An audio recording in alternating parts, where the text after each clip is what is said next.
السلام عليكم ورحمة الله وبركاته. اليوم نبدأ بشرح كيف تصعد الكونكر بأسهل طريقة ممكن.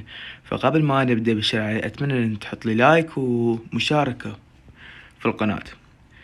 الثاني حاليا تصنيفي 269، فاليوم يعني ينطوني الكونكر ب3 بالليل.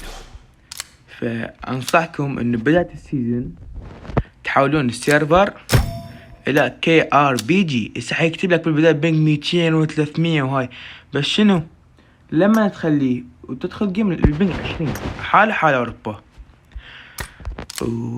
اول طريقة سنعطيكم تلعب سيف زون، يعني يمشي زون انت بصف الزون، السيارات يعني شوية شوية تركب، يعني شلون حتقول شوية شوية تركب؟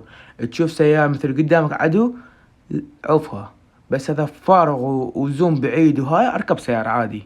اذا كنت ما مركز، مثل ما مركز ومرتبك وخايف ليقتلوك وهاي وتقييمك عالي، فلا تدخل، فحظل بلقى حيقتلوك وهاي وتبلع سالب حرامات.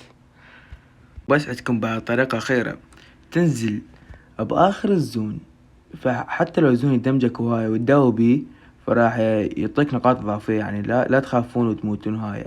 فإذا ما عندك علاج روح يعني العبها من سيف زون، هو الزون يمشي.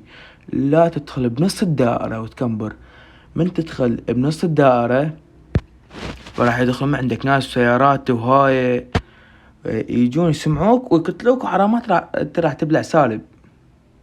وبس والله لا تنسوني اللايك والاشتراك بالقناة. اخوكم حسوني.